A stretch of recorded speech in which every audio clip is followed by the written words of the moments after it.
So welcome, ladies and gentlemen, to another outstanding episode of Jofo in the Ring. And when do we not have an outstanding episode? I mean, if you've been watching us now since the start, you know we always deliver quality content. And I, Jeremy Prophet, the harbinger of truth, the Black Messiah, the anointed one, the man of a million names, but Mr. Money on this mic, always delivers with the best interviews. But today I'm taking a bit of a step back because now I'm just kind of catching up with a friend, with someone I've been in the ring with, someone I'm sure you're all familiar with. And if you're not, then, you know, y'all are a bunch of morons because he's been around, he's made $1 in this business, and he's made one hell of a name for himself. I'm talking about the multiple-time WWE Tag Team Champion, man who has conquered Japan and who is still in the prime of his life. I'm talking about my good buddy, Rene Dupree. Rene, welcome to the show. How you doing? Allô, bonjour, comment ça va? I'm good, man. What's going on?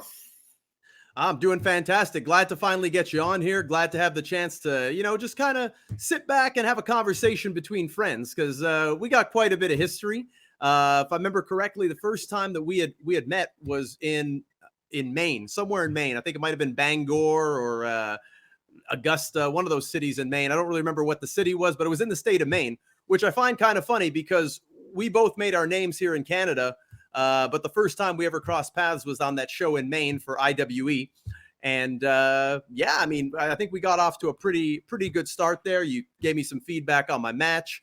From there, you invited me to be part of your tour for Atlantic Grand Prix Wrestling, which really did a lot for my career, helped me to get the chance to work the old school way, the old territory way from what was arguably the last territory to exist, Grand Prix Wrestling.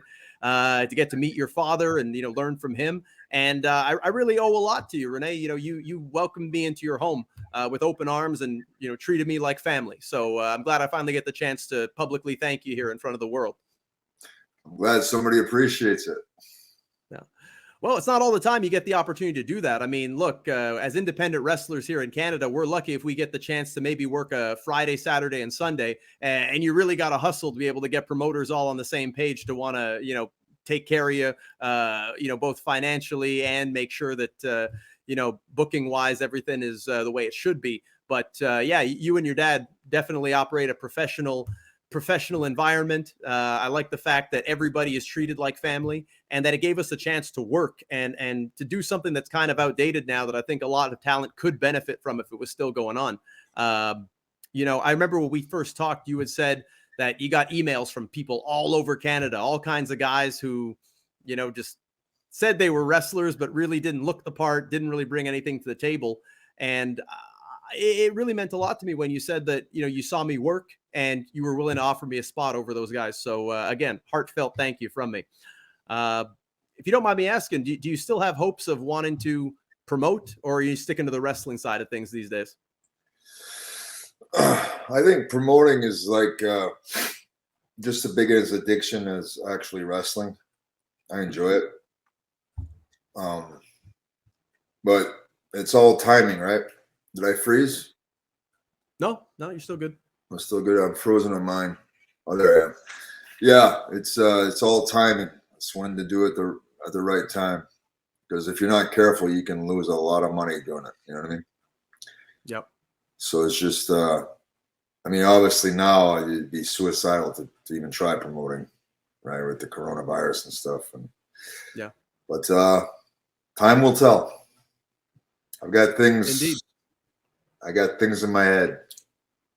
Yeah. Well, it's always good to hear, and you know, you gave a lot of great opportunities to a lot of people, a lot of good Canadians. You know, guys like me, guys like Bobby Sharp. You managed to drag Ron Hutchison out of his like 20-something year retirement. So, you know, that was pretty cool too. Yeah, the Masked Thunderbolt. He came out of retirement to fight me, and he actually got one over on me too. So, you know, I guess it shows that even though he had that kind of a long layoff, the skills didn't deteriorate. Although when you did that dive on him that one night, I think that almost ended his career for a second time. I don't know if you. He was the only guy there to catch me. Everybody else scattered. Pussies. Yep. So, I mean, you have a career that's really unique because you come from a wrestling family, second generation. So you think you have a natural in to the business. But you took a few, different paths there. You did bodybuilding, and then that leaned into WWE, catching their attention. And from there, you got to be pretty much on TV, on top of the world at such a young age. How old were you when you got signed to WWE? 18. 18. That almost doesn't happen in this day and age anymore.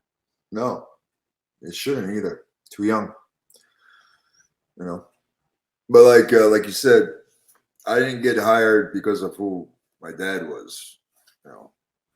I had to send in a resume just like everybody else. I had to do a week-long tryout. If you look at like the Randy Ortons and the Cody Rhodes and the Bray Wyatts and the Charlotte Flairs, they all got hired just strictly because of their dads were, right? Yeah. So that's why I went out and did the bodybuilding thing and to make my resume look better, right? Mm-hmm. Mm-hmm. Yeah. And so, you pretty much put in work to get there. You didn't just want to rely on your name or on who your dad was, that kind of thing. Do you feel you were better off for that? Oh, I think so. Yeah. Yeah. I have a stronger work ethic. And that shows, Yeah, no, definitely. And, being Canadian, that also wasn't in your favor. We know that we know that as Canadians, we don't have those same advantages that a lot of the Americans do, or even more of an expense. So not only did you overcome the stigma of, hey, I'm working to get here, not going off of my dad's name and this kind of thing, but right. Also as a Canadian and at a young age. So in a lot of ways, I know they called you the French phenom, but what you did was nothing short of phenomenal, if I do say so myself. So you get there, they put you on TV after being in development. I think you were in development for a little while. And 6 then months. you instill 6 months. That's 6 months. So from 6 months to being on TV with our good buddy Sylvain Grenier, who some said that, you were kind of the guy responsible for carrying him in there because he was greener than you were, because, you were already a wrestler before that, working for your dad's promotion. I don't even think he had 50 matches by then. Wow. That's well, his first 3 matches were WWE house show matches. His first career matches. Yeah. First 3 matches. Wow. Yeah. Against Orlando Jordan. Wow. Yeah. Yeah, I think I remember him telling me that. So you had started wrestling, I think you were 16 years old? 14 maybe? 14, yeah. Yeah. So you already had several years of experience under your belt. Yeah. Even though development wasn't that long, you were already a wrestler. So, going in there must have been a very easy transition for you. Yeah. But then you have to work with Sylvain, and now you have to establish this new gimmick, La Resistance. What was that like? How did they pitch the idea to you guys? Well, actually, it's kind of, now that the Afghanistan war has just finished, it was right at the beginning of that, right? And all the American, George Bush at the time tried to gather all the nations, and the French said, we're not interested. We feel sorry for you guys, but we're not interested in going to war because it doesn't concern us. You know what I mean? So that's when the Americans just shit all over the French. And then you got me and Sly there, speak French. So it was a given. And that's when the given got over. Yeah. Yeah.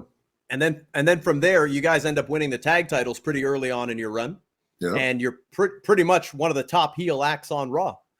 Oh, so yeah. It's, things are really going sky high for you guys. Hell of a run. When did things start to take a turn? Not to say for the worse, but I mean, Sly had his neck injury that had happened. Yeah. There was a bit of a change in the group. Rob Conway came into it. What were the first signs that there was some turbulence there? Well, it's like anything else. Everything has nothing lasts forever, right? Yeah. So, I mean, shit, we got there in April of 2003. And I mean, we did won the titles. We did SummerSlam. We did I did the Royal Rumble, did WrestleMania. And then Sly came back, but I was #1 draft pick that year for the draft. I got sent to SmackDown to work with John Cena. Yeah. So I know that in talking to you and talking to Sly, there's a lot of stories from the run as La Resistance. I know one of the main ones, we even asked Devon Dudley about this when we had him on, is a story about one of you guys. I don't know who, I've heard different versions of the story, but one of you guys kicking out a 3D on a house show. So I got to get to the bottom of the story. Probably Sly. Oh, yeah. I remember Bubba backstage. You kicked out of 3D. Like, who cares, dude? Like, oh, talk about a guy who took himself too seriously. But yeah, I was probably Sly. Sly probably kicked out of it. Yeah. Did you guys have any other issues with the Dudleys, or was it, just that one? Well, yeah, Bubba slapped Sly across the face and bloodied his nose in a match. I forget over what. Maybe he screwed up a spot. And Bubba's a little impatient, Now we had talked about how Sly had only really had, he never even had an independent wrestling career, and how green he was at the time. I mean, how soon into your run was this that Bubba hit him? Oh, it was right at the beginning. Because when we started, we worked with house shows. We worked with Hurricane and Maven. Our first program was against Test and Scott Steiner. Then we get Van Dam and Kane. Won the titles. Then we feuded with the Dudleys. Yeah. And then, yeah, Bubba tested me one time in the ring. It was our first match. And I think I might have, our timing was off or something. And he like punched me right in the face. And I just stood up. I just stood up and looked him right in the eye. And that was the last time he ever did shit. Yeah.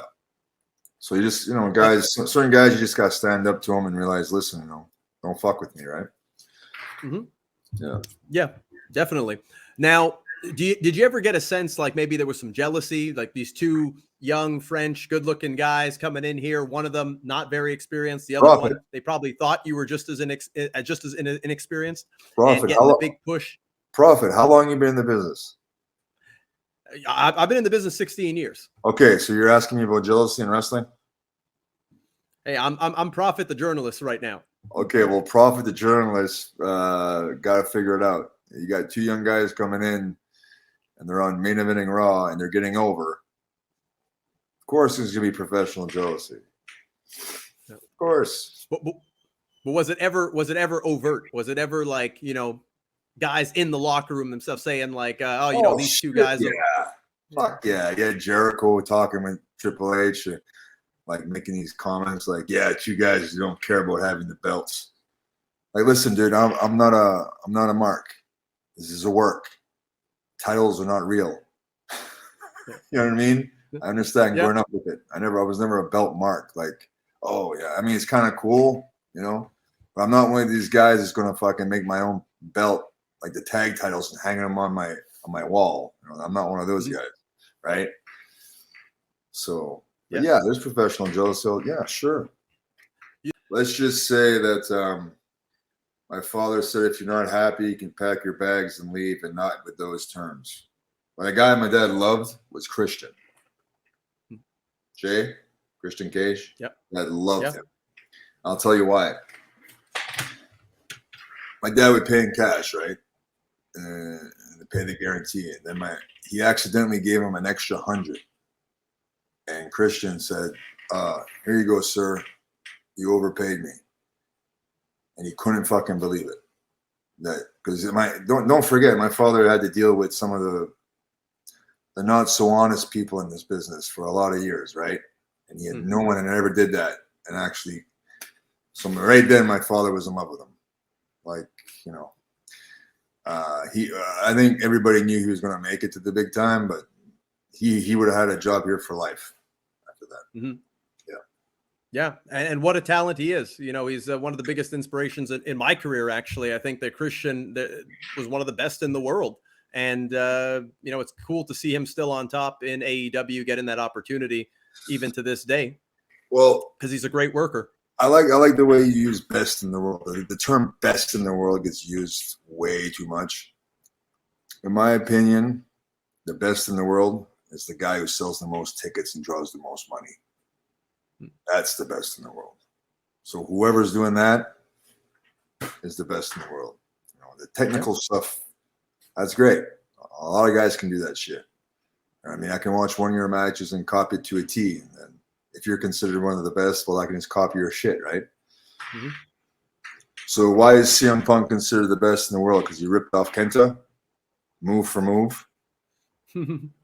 So who's the best in the world? Is it him or is it Kenta? You know? No. How does Kenta? Well, I mean, how does Kenta feel knowing that when he comes to the United States and he hits the moves that he invented and has to hear that guy's name? How do you think that makes him feel? Yeah. Not only that, terrible. he had the go to sleep, which he patented, Punk did, but that's fucking Kenta's shit, and Kenta's named it. He's making all that money off something he invented. You know, think about that. Yep. Well, you won't get me telling anybody that CM Punk is the best in the world. That's just not something that I believe. Case of personal tastes. I would not think that CM Punk, you know, even when he was telling people he was the best in the world and people were believing it, that he actually was. But you have an interesting CM Punk story because you were there when he debuted. You were on ECW a little bit later on in your career, and you told me something interesting about the CM Punk chants that took place that night. Would you care to share that story with the audience? Because I think it was very eye-opening to there's plants in the crowd. Yeah. I never watch in the back of the monitor because it's I like to go sit in the stands, right? So I'm sitting there and then I'm seeing CM Punk, right? I'm seeing like guys, CM Punk, right? And I noticed all these guys they're all taking off their shirts and going to the back. There was plants in the crowd all over the arena to chant his name to get just for television. You understand? You do that over and over, week after week. Eventually, it catches on. Understand? Yeah. Yeah. That's a Paul Heyman thing.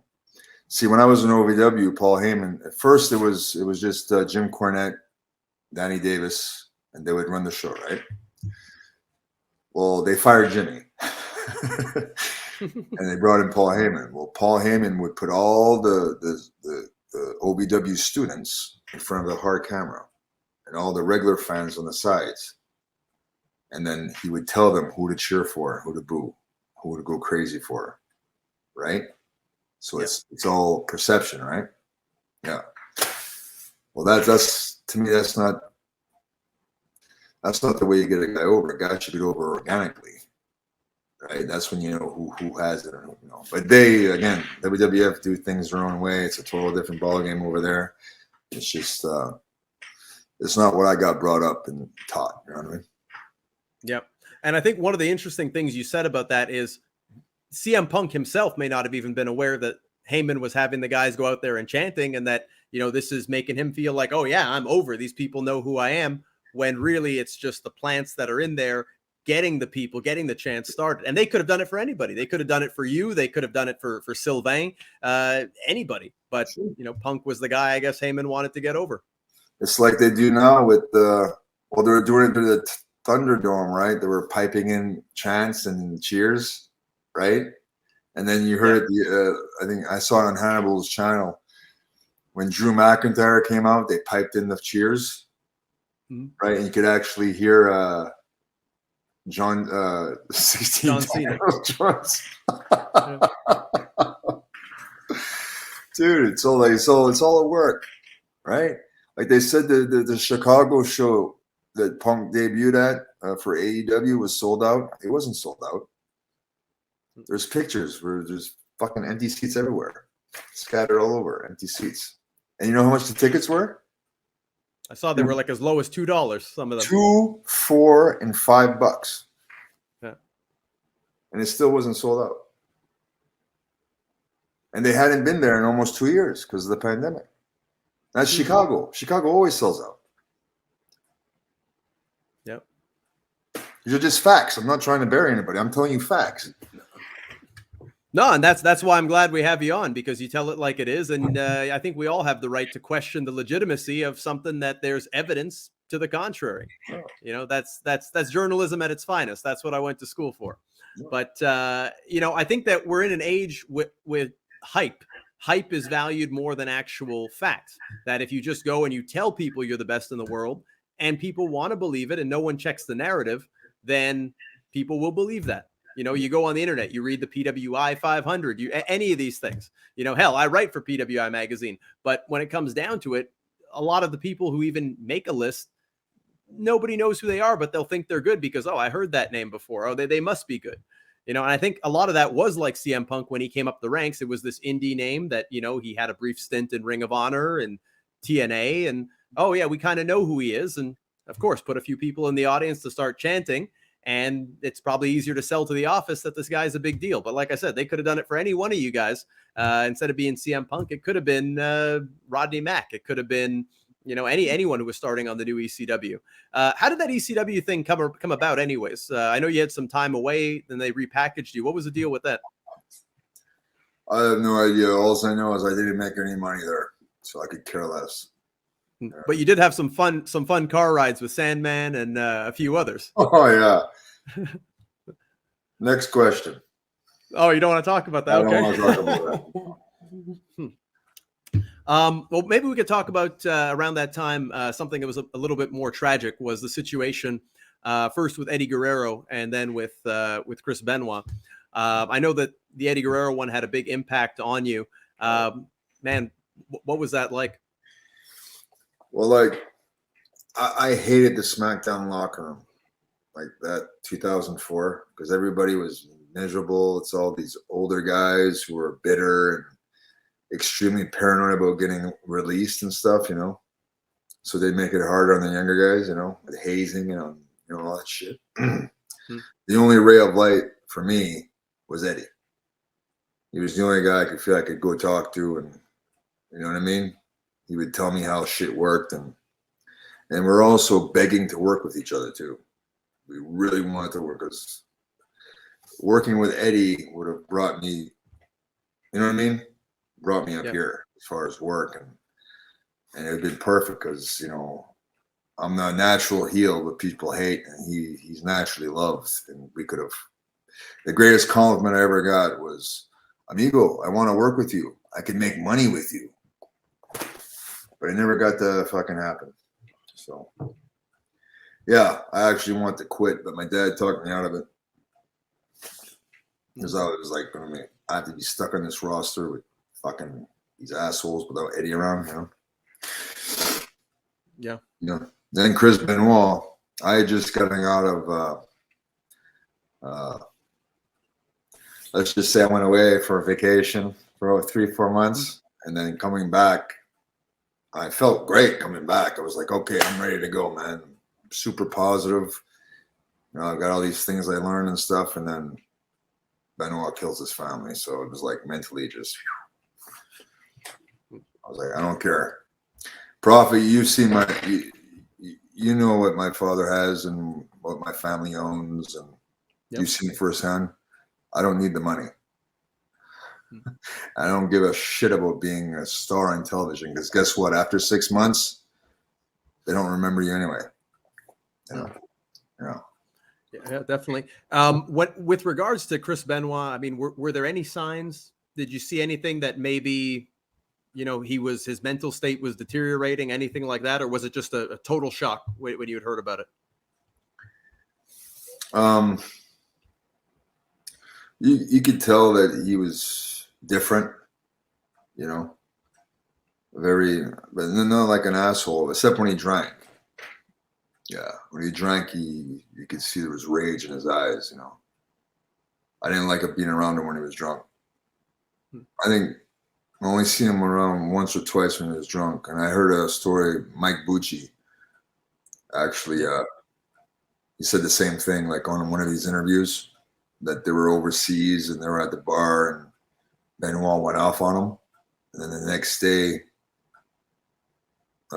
Mike went to Chris and said, "Hey, man, what was that?" He goes, "Sorry, I don't remember." You have lots of head trauma and stuff, and you drink alcohol, you black out right away. You don't remember shit, right? You get violent. You know? So that's another thing. Like, just as we're recording this, I don't know when you're going to air it, but tonight we just found out that Daphne committed suicide, and she actually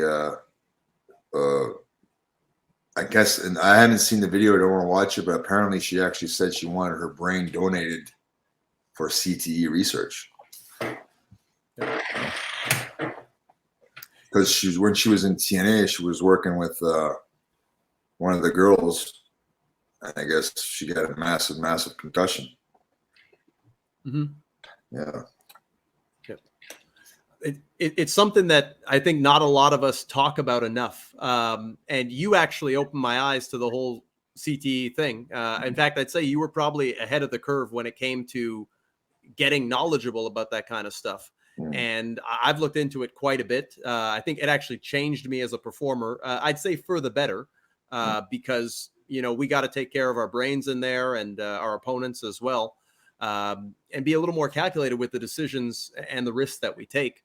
Well, look at it this way. Look at it this way. How old are you, Prophet? I'm 35. 35. Okay, so you're not even another 2-3 years will be finally hitting your prime. Prime is like 38 to like 45, 46, right? So imagine if you go out one of these weekends and you do something stupid, fall off a ladder, bust your fucking head open, and then you haven't even hit your prime yet.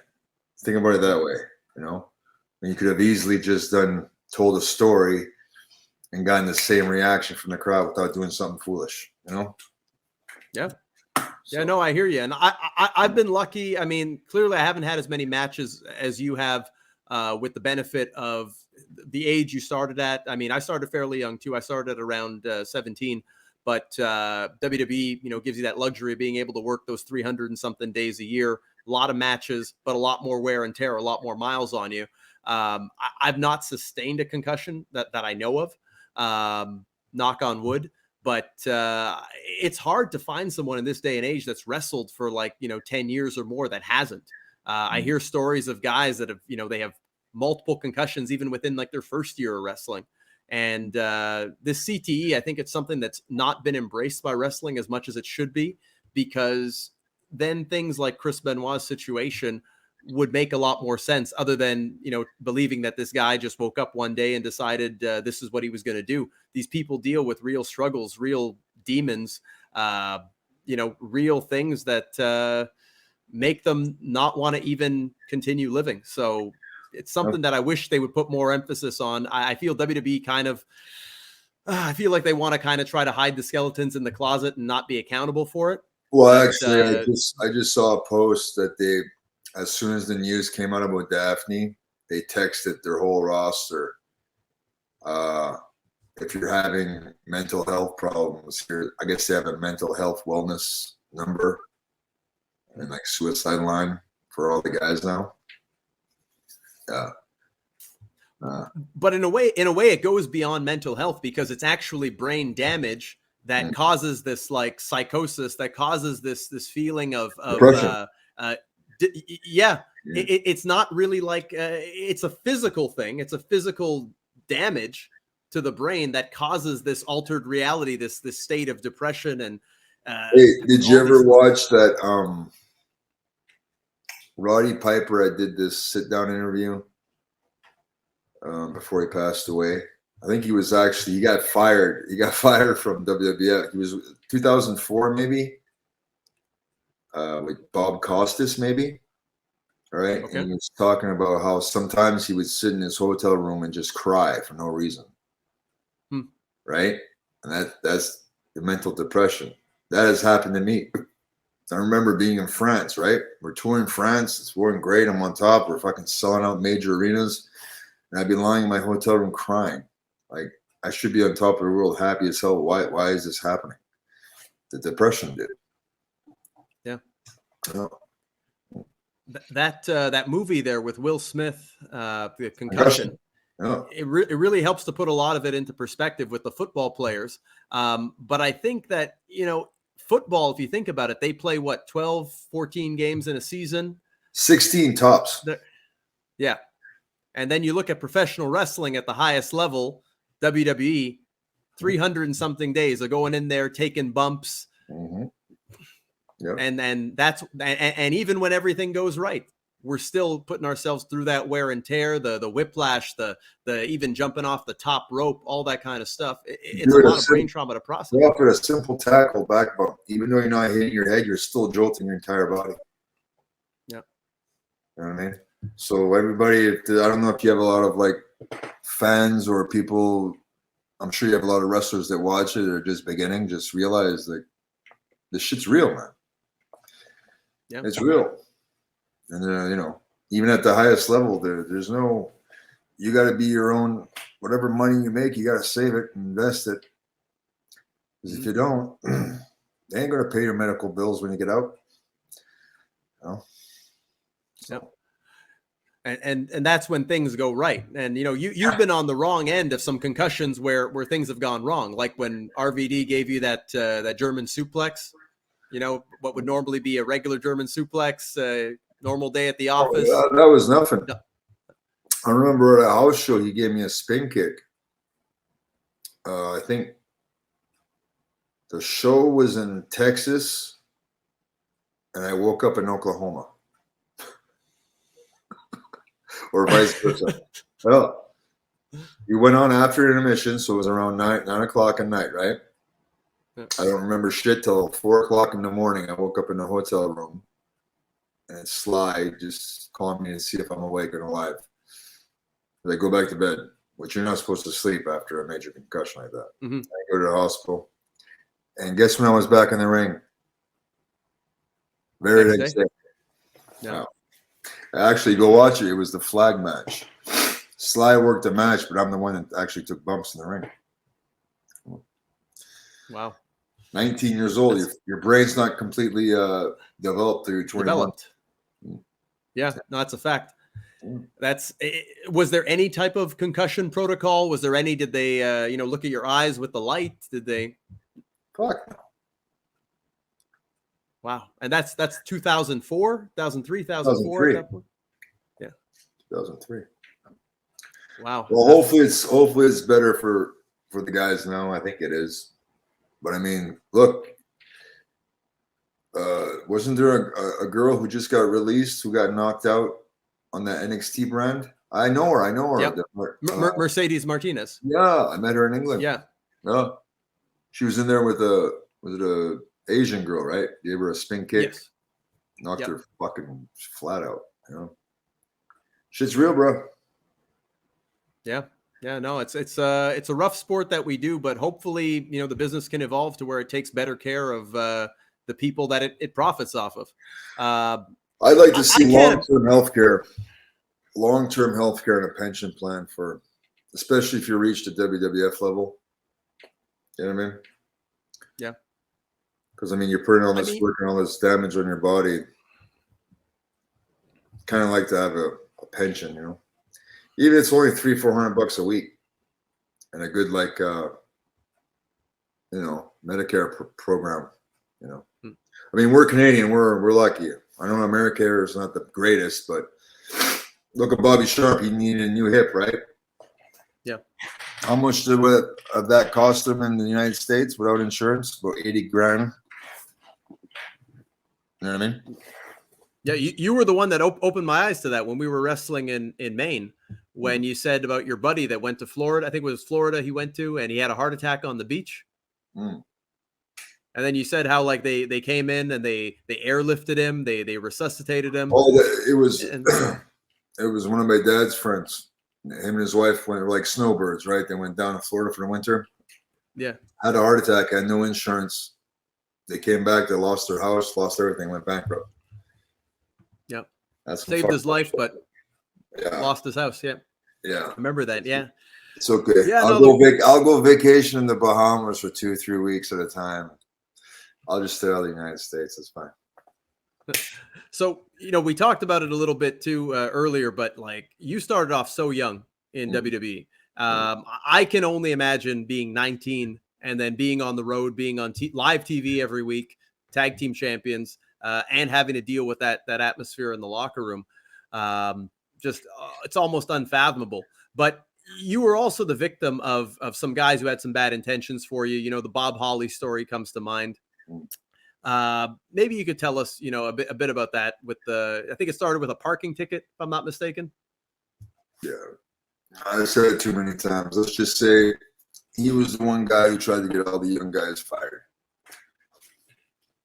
Understand? Yeah. He was so far up Johnny Ace's ass at the time, always running after Johnny, and he wanted to get all the young guys fired because he was paranoid about his spot. Okay. So I'll go in a different direction about Bob Holly then. So we don't have to focus on what happened with you guys, but I've heard from a number of guys that Bob in the ring would try to, take liberties on guys, try to make their life difficult. And that people say, oh, well, if you pass that test of Bob Holly in the ring, then you're in. Your situation, it seems like he was really out to get you and all that, but do you think it came from a place of jealousy, or what was the deal? Well, sure, because I'm a young guy, I can take his spot. What was his spot on the card? I mean, at that point, he was an opening match guy. Opening match guy, a tryout guy, He had a really good physique, which Vince loves. But if you got a guy who's bigger than you, younger than you, can do anything you can do, who was starting to use, I was being used at times as the tryout guy. Like the match that Trevor Murdoch had with me, he got hired. The match that Too Cold Scorpio had with me, he got hired. Mila Morates, Ricky Banderas, they were going to hire him, but something happened. I don't want to get into it, but basically, I know that story with Shawn Michaels. Yeah, that he did the DX taunt, not knowing what DX was. Fuck. See, the WWF thinks that all the guys that go there, especially international guys, like guys from Mexico, guys from Japan, I can tell you firsthand that a lot of those guys, especially from those countries, not all of them watch the product. They're too busy making a living for themselves and doing their shit they're doing. Some of those Mexican wrestlers, they wrestle fucking 8-9 times a week. The Japanese boys, they got their own shit to worry about. You know what I mean? They're working. I know. I worked all Japan full time. I lived there. 112 shows in a year. But the time you're not wrestling, you're doing promotional work. You're doing interviews, TV shit. They don't have time to sit and watch. Fuck. Why would they watch it? They can't understand shit anyway. Right? Yeah. And so from what you told me, you guys had a hell of a match. You had said he even came to you and said, hey, I really want to get a job here. And you said, I'll take care of you. I felt so bad because he was like, amigo, I just had a baby. Right? And I can understand he wants to do all like spears and all kinds of cool high spots. I said, no, all they want to do is to see your timing. They want to see your footwork, your cardio. You can't start using guys because Edge is on the show and this guy's on the show. You can't use other guys' moves. You know what I mean? So we'll do basic shit, boom, boom, boom, boom, boom. And the match worked because it's the first match of the night. They're going to pop off anything, right? So it was good, but apparently when he fired up, I don't think he did this. He just did like this towards his, and Sean saw it, and then fucking he made Johnny fucking kick him out of the building. What the fuck? Wow. Yeah. So, I mean, he must have had that match with you on top of the world and then gets back there and the politics kick in. There you go, buddy. That's the shit I hate. Well, I learned this lesson from you because, take it from a guy who doesn't have as much heat as he used to, but had a fair deal of heat, I think, around the time that we first met. Not everyone got me. Thankfully, you did, and we had this great friendship. But you taught me an important lesson where you said that Johnny Ace had told you it's 85% backstage. That's it. And to this day, I tell that to people, and it's so true. It really is. Yeah. I talked with TJ Wilson on here, and I even told him that about the 85% backstage comes from Johnny Ace. That's it. But I mean, I know we started there talking about Bob Holly. One of the things I wanted to say was, he had that incident with Brock Lesnar. I don't know if you were there when that happened, when he got his neck broken. I think I was on Raw. Or I might have been in developmental still, yeah. But I wanted to get your thoughts on that because, you know, a lot of people say, you know, maybe Holly might have sandbagged him. He was maybe trying to do the same thing. Do you think he would have tried that with a guy like Brock Lesnar based on everything you were saying? Oh, sure. Yeah. Oh, sure. Yeah. Dropped him on his head, started laughing at him, then Brock kicked him right in the head. Go back and watch it. Yeah. So that probably because, you know, Bob's an egotistical guy, right? Full of pride and shit. So he was probably looking to. I think after that, that he beat up Matt Capitelli for no reason? Was it after? Matt Capitelli might have been before. Okay, so yeah, he's got the tough guy, and he tries that with Brock, and Brock breaks his fucking neck. So now he needs to get somebody back, right? So here come, you know. All I can say, that'll never happen to me again, ever. Mm-hmm. So in some ways, I'm kind of grateful because anybody tries me, they can maybe kick my ass, but they're gonna fucking have to fight me. So. Yep. No, definitely. Yep. And you know, it sounds like you had your ups and downs, but you know, we talked about the downs. But we can talk about the ups. I mean, you worked a hell of a program with John Cena when you were over on SmackDown. What was it like working with Cena at that time when he was U.S. champion? It was easy. I was the bad guy. He was a good guy. I led him, not the other way around. And there was nights where you didn't even have to lock up. All we had to do is look at the crowd, do the yay boo, and we could kill 10 minutes doing that. Well, and the blow-off match was completely sold out. That's the only singles program I worked my time there. And the blow-off was a complete sellout, 20,000 people in Los Angeles. And we had the people in the palm of our hands, you know. Mm-hmm. Yeah. Yep. No, and I was one of the house shows I remember going to was one of the first ones they tried John Cena as a babyface was here in Montreal. They had him work with Albert. I think he was A-Train at the time. And Cena was probably the most over guy on the whole show. I bought his T-shirt, so he was even over with me. But you getting to work with him at the time, did you feel he was going to become as big of a star as he ended up becoming? Did you feel he had that it factor that they talk about? No, he had the number one guy behind him, Vince. When everybody had to wear BizCaz, right? But he was allowed to wear his shorts and T-shirt. That was Vince's way of saying, okay, this is my guy. He can do no wrong. But that's fine, you know. Good for him. Now, that's interesting you bring that up because one of the things that had come out lately was Cena did an interview and he said that he doesn't like when people say that Vince just kind of let him do whatever he wants and that's what gave him an advantage over other people. What sense did you get? Because what you just said kind of sounds like he probably had a little bit more freedom than most of the other talent. Yeah. Oh, sure. I remember one time I was in Pittsburgh, right? And I threw Cena over the barricade, and he actually hit one of the tech guys, right? And the tech guy was mad at Cena because, you know, he hit right into him, right? Hurt his shoulder. But who got the heat for it? From Vince. Me. Not him. Understand? Yep. Right. And then one time in England, here we go. England, Cena was never that well liked. Okay. And it was after our program. You know how before the shows they had the Titantron and they played people's packages and stuff, right? Yeah. They played Cena's and the whole crowd. It was Manchester, maybe 16,000. Was fucking booing the shit out of them, right? So who did the agents and Vince run to?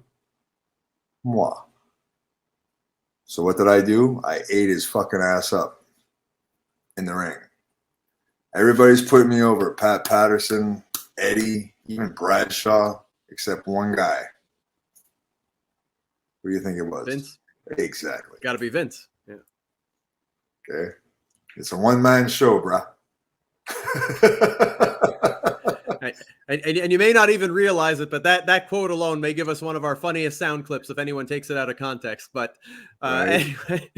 Anyways, so yeah, that was Cena, and then you went on to form that tag team with Kenzo Suzuki. I liked you guys as a team. I thought that Kenzo, they kind of brought him in with a lot of fire and bluster, but he kind of fizzled out. Maybe it was that he wasn't as adapted to the WWE style of doing things, which I think Kenzo didn't really spend much time in developmental. I think they kind of just hot-shotted him onto TV right away, if I'm not mistaken. Yeah, well, he was a New Japan guy. Yeah. But Kenzo is fuck. You'll never find a gooder human being in your life. God, I thought your team really, really helped pick him up and get him to the level of what they had hoped for him. And I thought, but then they had started doing like comedy shit, like fucking singing "Coming to America" or "Living in America" and "Born in the USA" and shit. I mean, it was entertaining, I guess, but it was like I don't know. You do it at all the foreign talents, man. They turn him into like a fucking comedy act, man. Like Funaki becomes Kung Funaki, and it's like, I don't know. Why don't you show these guys are fucking really good wrestlers? Man? It's entertainment. I mean, even you, they had you coming out with the dog, and well, that was my idea. Kind of thing. That was my idea. Yeah, Pat Patterson didn't like it, right? Because he wanted me to be more serious, but. The only reason I came up with the dog was because I wanted merchandising. Because they'd always tell me why, because I wanted shirts and all that shit too, right? And they're like, "Well, you're a bad guy. We can't do merchandising for a bad guy." Well, fuck. That's why I would always change my ring gear. I'd have blue tights, red tights, yellow tights, the French flag for tights, black tights. Because every time I change my tights, they'd make a new action figure. Yeah. Get it? So that's why I've got like 10 different action figures. My personal favorite was when you had that like mustache goatee kind of facial hair combo. No, I thought that was a great look. That was you encapsulated the Frenchman look to a T. Right, the French phenom. Because you know the story with Batista's Rolex that went missing at WrestleMania. Someone stole it, right? So apparently you had actually told me the story, but I heard it from a few different people. There was a WrestleMania while you were still with the company where the security was a little bit lax. It was in a football stadium, and I think they didn't really seal off the backstage properly. And fans sort of found their way into the backstage. I think somebody's passport, I almost want to say it was Matt Hardy. His passport got stolen. And Batista's Rolex also went missing. Mm-hmm. And it just never came back. But there were some theories as to who might have taken that. Oh, certain grizzled veterans of the SmackDown brand. Sure. I'm sure if the people at home watch that, yeah. From when the WWE run would finally end for you, you found your way to Japan and worked with All Japan, worked with Muda's other promotion. The name escapes me at the moment. But Muda had started another promotion right around the time that we met, and we had that tour where you and Sonata worked with each other. Yeah. Well, first I started with a company called Hustle, right? And then from Hustle, I did my first tour with All Japan, and Hustle went away, and I met my wife, and I moved there, and I worked with All Japan full time for like 2 or 3 years. And then I needed another hernia surgery. Came home, and then that's when I started the tours. I brought you, and then Sonata, and Inaba, and Bobby Sharp, Hutchison. And I really enjoyed that. And that's when I started with Wrestle One for Muda, right? That's the company, Wrestle One. Yeah. Stayed there for about a year. And did a couple more, just flew back and forth for independence. And then now I work for Noah. Yep. No. So Japan's been really good to you. I love it. Yeah. I love it. So do you think that a lot more people should follow your path? A lot of guys who maybe have worked for WWE, put in a few years there, that they should be giving Japan a try too? Because we don't see a lot of them do it. A lot of those guys wouldn't be able to hack what I've been through. I don't want to sound braggadocious like I'm, this or that, but I guarantee you, majority of those guys, they would not be able to last or go through what I've been through. Guys like Bryan Danielson can do it. Those guys can do it. What's up with those chops, dude? Just something different? Yeah, I'm doing like you. I like to change it up. So I've been going for the whole Canada thing. I've been very pro-Canada. So I figure in tribute to a great Canadian, Wolverine, not the rabid Wolverine like Chris Benoit, but Wolverine, the actual X-Man. He rocked a pretty mean set of chops. So that's kind of my tribute. Wolverine is Canadian, yes. Like the actual character in the comic book is Canadian? Yes. No shit. I never knew that. Yeah. Fuck. Yeah. Awesome. So, I mean, when people want to know, like, who are some great Canadian superheroes, Wolverine, right at the top of the list. Awesome. Yeah. And then I know there's going to be a bunch of nerds probably in the comment section who are going to be like, yeah, but, he's really from England. And what? Okay, he's Canadian. He's Canadian. If Chris Jericho can say he's Canadian and be born in New York, Wolverine is Canadian. That's where he made his name for himself. Deal with it. Yep. We're Canadian. I'm proud to be Canadian. I love Canada. And it's something that I've been proud to be fighting for, is the fact that, we don't have it as easy as our American brothers to the South. We don't have an independent scene that has as many eyes on it, where people can just get plucked out of there and get jobs everywhere. Well, they're getting jobs where we're struggling to find work. You and I have been sitting on the couch for, what was it, been 14 months, without work. Well, then you know what? Maybe it's time we do something about it. And we have a beautiful country, this strong tradition in wrestling. Why the hell do we have to bother even going down south? Why don't we do something about it and create something here? I mean, Jesus Christ. Guys, we're working here year round between coast to coast. Yep. Why can't it be like that? This is what I've been trying to do. I've been trying to awaken people so that they realize that, our common enemy here is getting eyes on Canada. We have talent. We have the best talent in the world. It's like I said in that promo after the match I did with Speedball Mike Bailey. We have the talent here in Canada. The rest of the world just doesn't want to acknowledge it, because they see people on TV and they think, oh, well, we see this person on TV. They're on Ring of Honor. They're on MLW. They're on Impact, AEW, whatever. They must be better than the guys in Canada. The guys in Canada, they must not be good enough. And it's not the case. It's that we don't have the same opportunities being thrown at us in every direction. So in a lot of ways, we have to be like 10 times as good, and we are. It's just that the world doesn't know it yet. But I'm going to work every day. I'm going to work. In the wrestling business, the Americans won't acknowledge it. Yeah. No, it's true. And that's why I'm trying to make every match count. Hopefully we can get in there together, either as partners as we have been, or as opponents. Why does TSN have an American promotion? Why doesn't TSN or somebody step up and say, hey, listen, we want to start a Canadian division for Canadians by Canadians. Yeah. In Canadian cities.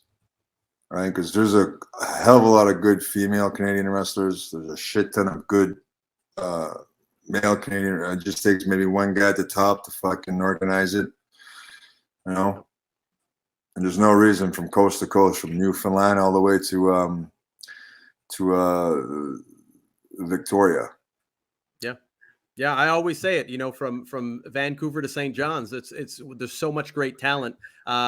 Everyone that I get on here, all the Canadians, TJ Wilson, Lance Storm, everyone, I've spoken to them and said, we need something here in Canada that can be our WWE, our AEW, where it's like, these are the best guys in Canada. Kind of like how Mexico has CMLL, or how, Japan has All Japan, New Japan, all these companies. We need that in Canada, and we have the infrastructure. We definitely have the talent.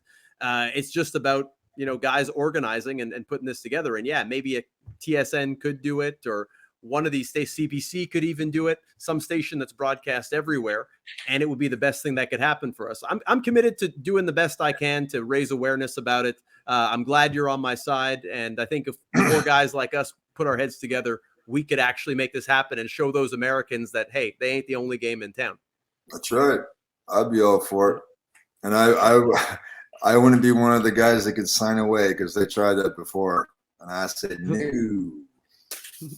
All right. So as we wrap things up here, I know you got some stuff that you've been working on. Cafe de Rene has been very entertaining. Yes. And I can't put that over enough because, like I said, you're a man after my own heart. You're a straight shooter. And there's never a dull moment with you on there. So let people know, where they can see you, where they can follow you. The floor is yours to give out all of your social media handles and everything that you're up to. The social media thing, just Cafe de Rene on Twitter. We have our own YouTube subscription channel that you can subscribe to, please. We're trying to reach a minimum of 1,000 by the end of the year. And I'm on there every week. We talk about the news.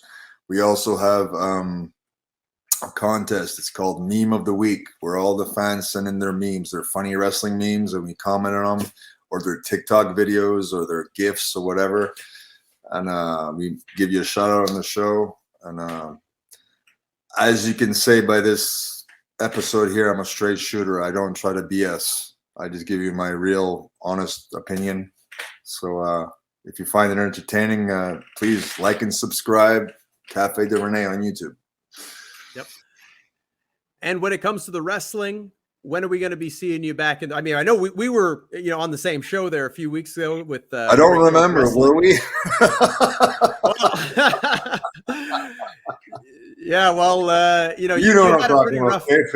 Oh, of course. Yeah. Well, you're going to see me again. You're going to see me in Alberta. I'll be doing RCW, and I forget the other name of the promotions for Rob Steele and CNWEA. Yes. It's Calgary, Red Deer, outside of Edmonton, and I can't remember off the top of my head. And I'm also doing a seminar out there on the Sunday. And then from there, I don't know. Follow me on Cafe de Rene because I give you all the updates of my schedule. Yep. Cool. Well, you know what? I look forward to hopefully being able to share the ring with you again as partners or as opponents because, it's always a pleasure. Although, you are pretty snug. So, hopefully if we do get in there as opponents, it won't be too brutal. But, hey, you know what? Always a pleasure to throw down with a fellow Canadian and give the people what they want to see. Give them some violence. So that's all good by me. So, again, thank you for coming on here. Really appreciate it. People, check out Cafe de Rene. By the way, if ever you want me to, do a guest appearance on there, I'd be more than happy to do that. But I would prefer our paths cross in a wrestling ring than in another one of these podcasts. All that to say, if ever you do want to come back on here, I think our audience would be thrilled to hear from you again. So that door is always open. With that, it is now time to end the show. I thank you all for joining us. And so for Rene Dupree, for Jeremy Prophet, the Harbinger of Truth, this has been Jofo in the Ring, where wrestling is life.